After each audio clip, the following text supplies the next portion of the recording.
Hello दोस्तों, आज हम लोग शुरू करने जा रहे हैं यहाँ पे एक नया चैप्टर जिसका नाम है उसने कहा था, जिसके लेखक है चंद्रधर शर्मा गुलेरी जी।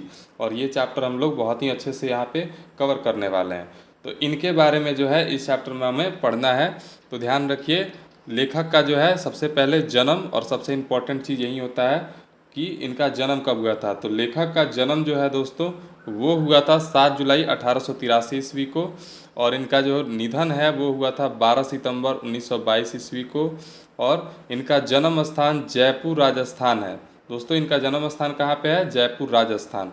और जन्म स्थान का मतलब जहाँ पे ये क्या हुए थे, जहाँ पे ये पैदा हुए थे, यानी कि जहाँ पे ये पैदा हुए थे वो इनका क्या हो गया? जन्म स्थान हो गया। और जहाँ पे ये रहते हैं वो इनका क्या होगा? मूल निवास होगा। यहाँ पे रहते हैं वो मूल निवास होगा, और जहाँ पैदा हुए थे वो जन्म स्थान। तो यहाँ पे कहाँ पे ये रहते हैं? तो ग्राम है गुलेर, जिला जो है कांगड़ा, और यहाँ पे हिमाचल प्रदेश दिया है। तो यहाँ पे उनके गांव का नाम गुलेर है, और उनके जिला का नाम क्या है? कांगड़ा, और हिमाचल प्रदेश में ये स्थित है। तो जो लेखक के बारे में बताया गया है कि इनका जो है जन्म स्थान जो है वो जयपुर राजस्थान है, और यहाँ पे मूल निवास जो है वो यहाँ पे गुलेर गांव है, जिला कांगड़ा, और हिमाचल प्रदेश जो है यहाँ पे दिया गया है। तो जन्म स्थान और मूल निवास में कंफ्यूज नहीं होइएगा। जब एग्ज़ाम में जो पूछा जाए कि इनका जन्म कहाँ पे हुआ था, तो आप वहीं बताएंगे कि लेखक का जन्म जो है वो कहाँ पे हुआ था। तो यहाँ पे जयपुर राजस्थान, जयपुर राजस्थान में ही इनका जो है जन्म हुआ था। और इनके पिताश्री का नाम जो है वो एग्ज़ाम में पूछता है, तो उनके बारे में भी बता देते हैं। पिताजी का जो नाम है वो क्या है? पंडित शिवराम। पिताजी का नाम क्या हुआ? पंडित शिवराम। पिताजी का नाम इनके पंडित शिवराम है। तो इतनी बातें आप ध्यान रखेंगे। इनका जन्म 7 जुलाई 1883 ईस्वी को हुआ था, और इनका निधन जो है वो 12 सितंबर 1922 ईस्वी को हुआ था।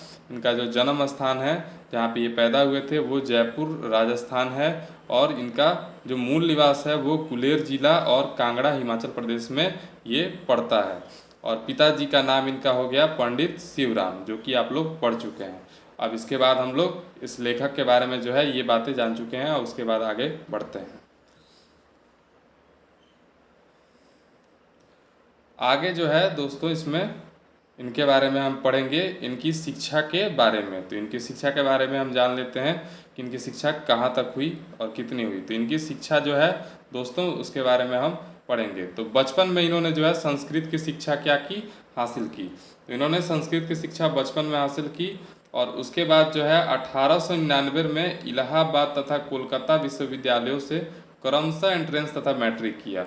मतलब क्रमशः का मतलब ये होता है कि ये इलाहाबाद से जो है वो क्या किए? एंट्रेंस किए, और कोलकाता विश्वविद्यालय से क्या किए? मैट्रिक का एग्ज़ाम इन्होंने दिया। तो ये चीज़ दोनों एक साथ ही हुआ और एक ही साल में हुआ। आप जानते हैं कि जो मैट्रिक का तैयारी करते हैं वो कितने साल करते हैं? 1 साल करते हैं।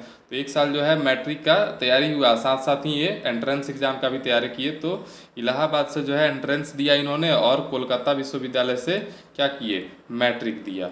तो 1 साल में इनका ये वाला काम जो है वो हुआ। अब अगला जो है लाइन है वो कह रहा है क्या, वो सुनिए। तो इस लाइन में है 1901 में कोलकाता विश्वविद्यालय से इंटरमीडिएट, यानी कि 2 साल का क्या होता है? आप जानते हैं 2 साल का हमारा क्या होता है? 2 साल का हमारा होता है इंटरमीडिएट। 2 साल का इंटरमीडिएट होता है। तो यहाँ पे 1899 में इन्होंने क्या किया? मैट्रिक का जो है एग्ज़ाम दिया। तो यहाँ पे 1900 और 1901 में जो है इनका क्या फाइनल हुआ? इनका इंटरमीडिएट फाइनल हुआ। तो ये यहाँ पे बहुत ही अच्छे ढंग से यहाँ पे बताया गया है। इसके आगे देखेंगे 1903 में इलाहाबाद विश्वविद्यालय से बीए। अब उनका जो है इंटरमीडिएट के बाद इन्होंने क्या किया? पूरे 1903 में इन्होंने अपना क्या फाइनल किया? इन्होंने बीए किया। तो इनका जो है बीए कब फाइनल हुआ? तो 1903 में। तो 1903 में जो है किसने? चंद्रधर शर्मा गुलेरी जी ने जो है बीए फाइनल किया। कहाँ से? तो वहीं अपना इलाहाबाद विश्वविद्यालय से, जहाँ से इन्होंने एंट्रेंस की तैयारी की थी। तो वहाँ से इन्होंने क्या किया? अपना बीए किया इलाहाबाद विश्वविद्यालय से। हम चलेंगे अब इसके आगे। ये बहुत ही अच्छे से पॉइंट में बनाया गया है, और ये काफ़ी जो है आपके लिए अच्छा है, और आसान भाषा में आपको ये चीज़ें समझ में आती जा रही है। तो यहाँ पे देखेंगे, यहाँ पे इनके बारे में अब आगे बताया गया है कि इन्होंने 1904 में जयपुर दरबार की ओर से खेतड़ी के नाबालिग राजा जयसिंह के अभिभावक बनकर मेयो कॉलेज अजमेर में आ गए। मतलब ये किसके अभिभावक बने थे? वहाँ पे खेतड़ी के एक क्या थे? वहाँ पे जयपुर का जो है क्या है, एक राज दरबार है, जयपुर राज दरबार।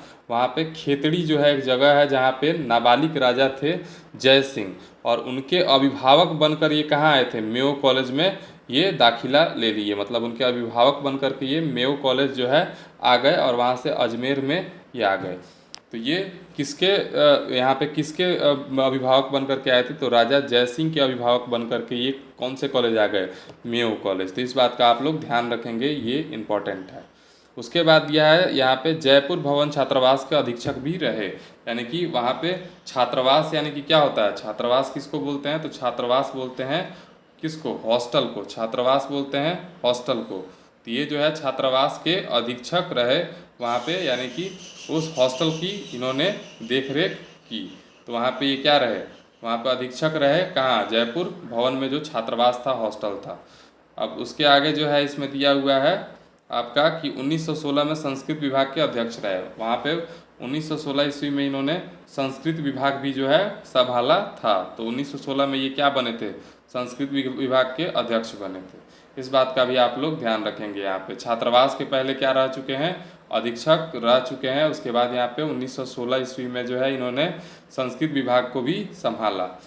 उसके आगे क्या कह रहा है, तो उसके आगे है, अंतिम दिनों में मदन मोहन मालवीय के निमंत्रण पर बनारस हिंदू विश्वविद्यालय में प्राच्य विभाग के कार्यवाहक प्राचार्य तथा मनिंद्र चंद्र नंदी पीठ के प्रोफेसर रहे। तो यहाँ पे मनिंद्र चंद्र नंदी पीठ के प्रोफेसर ये रहे, मतलब अपने जीवन के लास्ट दिनों में, मतलब अंतिम समय जब इनका चल रहा था, तो उस टाइम पे ये क्या किए, मदन मोहन मालवीय जी, जिनका नाम आप लोग सुने होंगे, उनके बुलाने पे ये कहाँ गए थे, तो उनके बुलाने पे ये गए थे आपके किसके निमंत्रण पे, मदन मोहन मालवीय जी के निमंत्रण पे ये गए थे बनारस।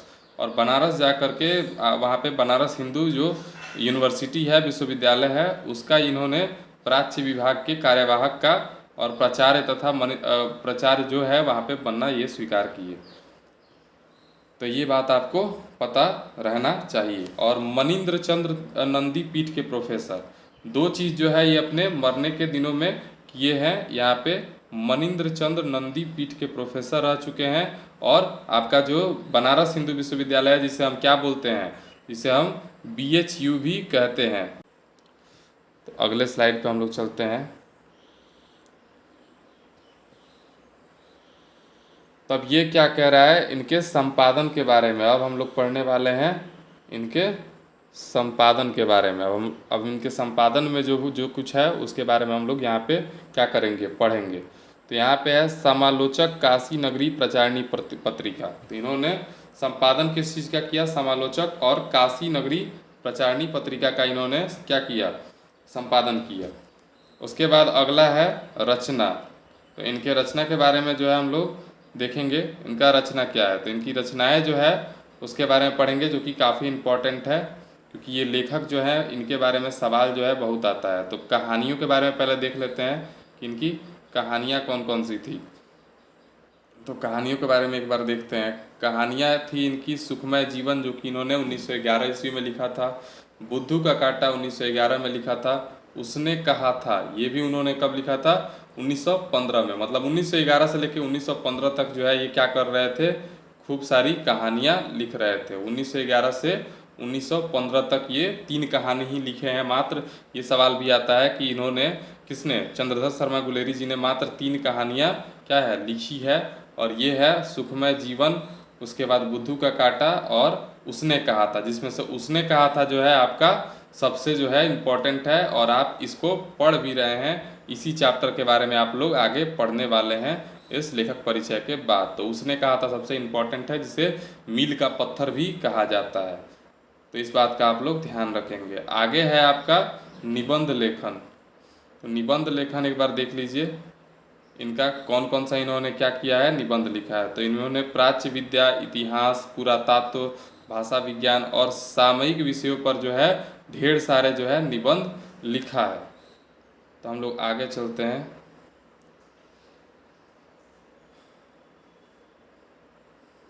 आगे है इनका जो है प्रमुख निबंध कौन कौन सा है। तो प्रमुख निबंध जो है इनके बारे में, इनका लिखा हुआ जो प्रमुख निबंध है, जो कि बहुत स्पेशल है, उसको पढ़ेंगे। तो कछुआ धर्म, मारेसी मोही कुटाव, पुरानी हिंदी, भारतवर्ष, डिंगल, संस्कृत की टिप्पणियों और देवानाम प्रिय जो है आदि इन्होंने क्या किया, निबंध लिखा, जो कि क्या है, प्रमुख है। तो निबंध इन्होंने लिखा है, पीछे भी हम पढ़ा चुके हैं, और ये क्या है, प्रमुख निबंध है। तो इसके बारे में आप क्या करेंगे, याद रखेंगे।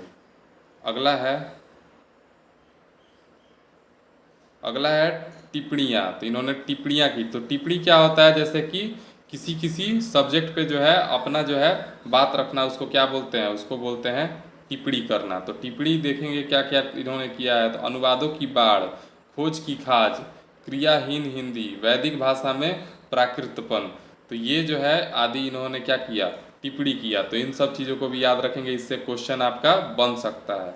इसके आगे देखेंगे अंग्रेजी निबंध। तो अंग्रेजी निबंध में इन्होंने केवल हिंदी ही नहीं, अंग्रेजी निबंध भी लिखा है। अब कौन कौन सा अंग्रेजी निबंध लिखा है तो वो यहाँ पे हम लोग देखेंगे। तो यहाँ पे है ए पोएम बाय भास।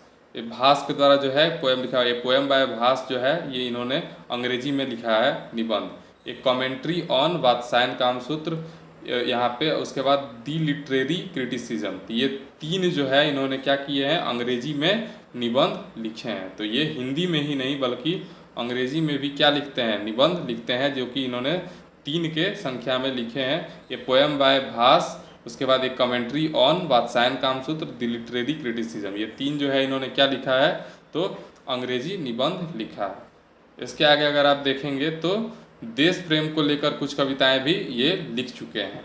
मतलब देशभक्ति कविताएं भी इन्होंने लिखा है बड़े बढ़िया से। तो ये चैप्टर आप लोग अच्छे से कवर कीजिएगा। इसको जो है आप लोग आसानी से समझते चलिए। आगे स्लाइड पे चलते हैं। अगले स्लाइड पे अब इनके बारे में जो है, अब इस कहानी से रिलेटेड और इनके बारे में जो है बताया गया है। तो आप ध्यान से बस सुनते चलिए। यहाँ पे कह रहा है, चंद्रधर शर्मा गुलेरी 20वीं सदी के प्रथम चरण में हिंदी गद्य साहित्य के एक प्रमुख लेखक थे। तो ये बात सही है कि चंद्रधर शर्मा जो है वो कौन सी सदी के लेखक थे, तो ये 20वीं सदी के लेखक थे। ये जो है आप लोग याद रखिएगा इस बात को। ये कौन सी सदी के थे, तो 20वीं सदी के लेखक थे। इस बात को याद रखिएगा। आगे है, वे अपने पुराने समय में हिंदी, संस्कृत, अंग्रेजी आदि भाषाओं के प्रकांड विद्वान थे। मतलब ये अपने टाइम में जो है इन तीनों भाषाओं के जो है प्रकांड विद्वान हुआ करते थे। तो वो भाषाएं कौन कौन सी थी, तो उन भाषाओं को याद रखिए। कौन कौन सा, हिंदी, उसके बाद संस्कृत, और संस्कृत के साथ साथ कौन, अंग्रेजी। तो हिंदी, संस्कृत और अंग्रेजी भाषाओं को जो है ये उसमें क्या थे, प्रकांड विद्वान, यानी कि बहुत ज़्यादा जानकारी इनको था इन तीनों भाषाओं में। उसके बाद है प्राकृतिक अपभ्रंश आदि भाषाओं में भी उनकी गहरी नीति थी। तो जो प्राकृतिक रूप से जो भाषाएं थी उनमें भी इनकी गहरी क्या थी, गति थी, यानी कि उसमें भी ये खूब अच्छे थे।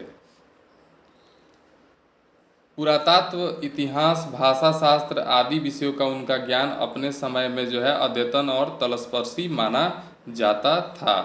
तो ये जो है इस मामले में भी बहुत अच्छे थे कि ये जो है अपने समय में अद्यतन और तलस्पर्शी इनको माना जाता था। किस में, तो भाषा शास्त्र में, और उनका इतिहास में, पुरातत्व में जो है इनका बढ़िया रुचि था, और ये उसमें भी बहुत ही अच्छे थे। इसमें आगे जो है दिया है, साहित्य के अतिरिक्त अपने अभिरुचि के अन्य विषयों पर उन्होंने निबंध, हिंदी में निबंध, लेख, टिप्पणियाँ बराबर लिखी। तो इन्होंने साहित्य के बारे में जो है, साहित्य के अतिरिक्त जो है, उस साहित्य में तो इन्होंने काम किया ही, लेकिन उसके अन्य विषय जो है, बाकी विषयों पर भी इन्होंने खूब सारा जो है हिंदी में निबंध, लेख और टिप्पणी जो है बराबर क्या किए, लिखते रहे। तो ये लगभग जो है एक वर्सटाइल लेखक हैं, जिनका जो है हर तरह के क्षेत्र में इनका योगदान इसमें दिख रहा है कि न केवल साहित्य बल्कि इनका रुचि जो है अलग अलग विषयों पर भी खूब रहा है। अगले स्लाइड पे आ चुके हैं हम लोग। अब यहाँ देखिए, कह रहा है यहाँ पे द्विवेदी युग के क्या थे, प्रमुख निबंधकार एवं बहुवान्य विद्वान थे। तो ये क्या थे, द्विवेदी युग के। कौन से युग के, तो द्विवेदी युग। तो ये बात क्वेश्चन में आ सकता है, जैसे कि हम लोग किस में, बालकृष्ण भट्ट के बारे में पिछले चैप्टर में पढ़े थे, तो वहाँ पे दिया था कि वो कौन से युग के थे, तो भारतेंदु युग के। लेकिन यहाँ पे जो है ये कौन से युग के हैं? तो ये जो है हमारे कौन से युग है? द्विवेदी युग। ये जो है कौन से युग के हैं? तो द्विवेदी युग है, इनका याद रखेंगे। तो ये कौन से युग के हैं? द्विवेदी युग के।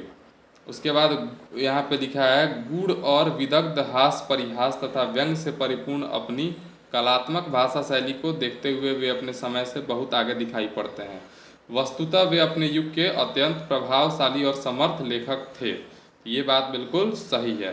तो यहाँ पे इनके बारे में कहा जा रहा है कि वे अपने समय से जो है काफ़ी आगे का सोचते थे और इसीलिए जो है इनका जो है बहुत ही क्या था? बहुत ही मान था। तो ये कहते हैं कि ये गूढ़ और विदग्ध हास परिहास, मतलब इनका जो है लिखने का तरीका है वो हास परिहास और व्यंग से परिपूर्ण जो है अपनी बात को रखते थे। उनका जो है बात है तो उनका कहने का तरीका है, मतलब व्यंग मतलब क्या? ताने के भाषा में जो है वो अपनी भाषा शैली को रखते थे, जिसको वो अपने समय में इस मामले में बहुत आगे दिखाई पड़ते थे। मतलब किसी भी चीज़ को जो है बात को रखने का उनका तरीका बहुत अलग था। वो भाषा को जहाँ पे देखते थे कि कोई समझने वाला नहीं है, वहाँ पे ये ताने के रूप में जो है इस चीज़ को वहाँ पे समझाते थे लोगों को। अगले स्लाइड पे चलते हैं। गुलेरी जी ने कुल 3 ही कहानियाँ लिखी और उन्हीं के बल पर कहानीकार के रूप में हिंदी में अमर हो गए। मतलब उन्होंने टोटल कितनी कहानियाँ लिखी? 3। मात्र उन्होंने 3 कहानी लिखा और उसमें वो क्या हो गए? कहानीकार के रूप में अमर हो गए। तो गुलेरी जी कहानीकार के रूप में अमर हो गए। उन्होंने केवल कितनी कहानियाँ लिखी थी? तो 3। तो सिर्फ 3 कहानी लिख के वो क्या हो गए? कहानीकार के रूप में अमर हो गए। ये बात आप लोग याद रखेंगे, पूछेगा कि वो कितनी कहानियाँ लिखे थे? तो 3। ठीक है, तो आगे देखिए। उसके बाद कहता है कि उनकी कहानियाँ विषय वस्तु, भाषा शैली और शिल्प के कारण अपने समय से बहुत आगे की रचनाएं प्रतीत होती है और हिंदी कहानी के विकास में इनका प्रत्यक्ष और परोक्ष रूप से प्रभाव पड़ा। कह रहे हैं कि अपने समय में जो है उनका जो है रचना जो है वो काफ़ी आगे तक का जो है लगता था। ऐसा लगता था कि वो आगे की सोच रखते हैं और उस हिसाब से अपनी कहानियों को लिखते हैं, जो कि सीधे लोगों के दिल में उतर जाता था। और कहानी के विकास में इनका प्रत्यक्ष और परोक्ष रूप से प्रभाव पड़ा, ये बात कौन कहता है? तो ये लेखक के बारे में कहा जाता है।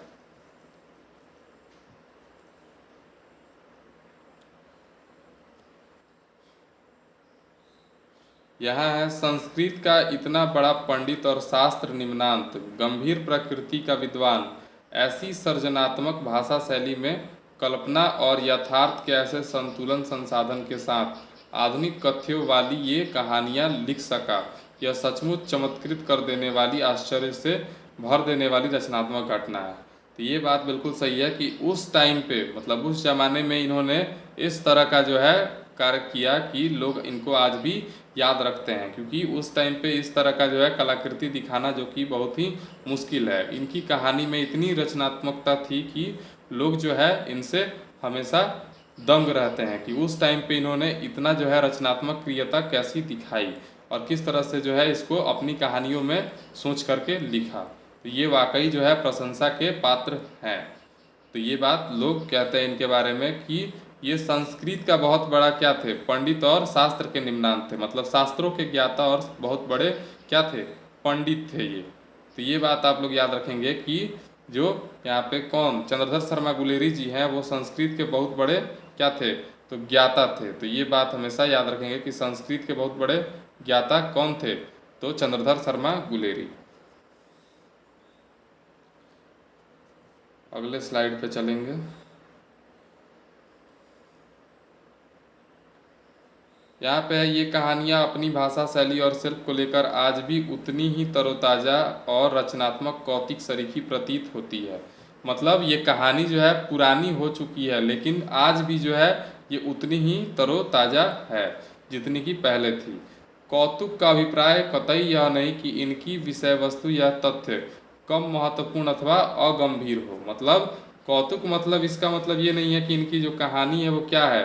अगंभीर है, बल्कि ये कहानियाँ जो है बहुत ही गंभीर थी और इनकी, लेकिन इनको पढ़ने में क्या आता था? लोगों को आनंद आता था। कहानी जो है इनका क्या था? वो महत्वपूर्ण था, लेकिन फिर भी लोगों को जो है पढ़ने में क्या आता था, आनंद आता था। तो ये बात ये कह रहे हैं। उसके बाद है कि सच्चाई इसके विपरीत है, इसकी कथा विषय वस्तु और कथ्य अधिक गंभीर और महत्वपूर्ण तथा समय से आगे के हैं।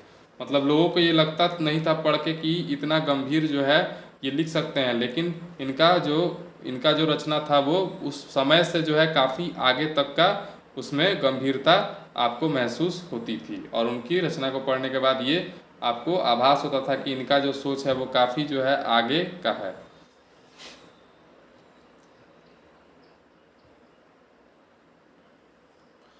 ये जो चैप्टर है ये काफ़ी अच्छा चैप्टर है और इससे जो है सवाल खूब सारे आपके बनते हैं, तो आप लोग इसको अच्छे से पढ़िए। यहाँ पे दिया हुआ है, यहाँ प्रस्तुत कहानी उसने कहा था उनकी अमर रचना है। तो जो ये वाला जो पार्ट है वो काफ़ी इम्पोर्टेंट है, ये इसमें इनके बहुत सारी चीज़ें बताई जाएगी। तो इनके हिसाब से इन्होंने मात्र कितनी कहानियाँ लिखी थी, इन्होंने टोटल जो है 3 कहानी लिखी। उसमें से ये वाला जो आपका क्या है उसने कहा था जो है वो क्या था, इनका मील का पत्थर साबित हुआ। तो ये उसने कहा था जो है वो उनकी क्या है, अमर रचना है। तो पूछा जाएगा यहाँ पे सवाल कि चंद्रधर शर्मा गुलेरी जी का अमर रचना कौन है, तो उसने कहा था, क्या था, उसने कहा था। इस बात का आप लोग ध्यान रखेंगे, जब पूछा जाएगा कि उनकी अमर रचना क्या है तो उसने कहा था। यहाँ पे है, यह हिंदी कहानी के विकास में मील का पत्थर मानी जाती है। तो ये क्वेश्चन भी आपका जो है लगातार बोर्ड में आ चुका है कि मील का पत्थर जो है इनमें से किसको कहा जाता है। आपका आंसर होगा उसने कहा था। आप उसमें ऑप्शन में उसने कहा था देख करके आंसर जो है लगा दीजिएगा। मील का पत्थर माना जाता है ये कहानी उसने कहा था।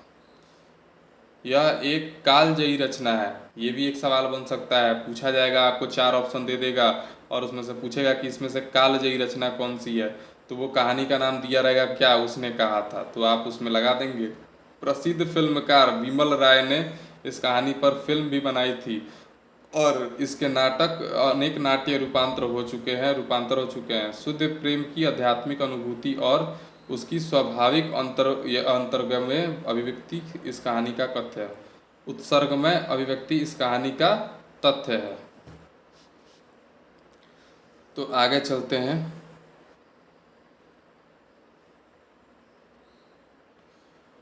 अब कहता है, कहानी अमृतसर के भीड़ भरे बाजार में शुरू होती है, जहां 12 वर्ष का लड़का लहना सिंह और 8 वर्ष की लड़की तांगे के नीचे 8 वर्ष की लड़की को तांगे के नीचे आने से बचाता है।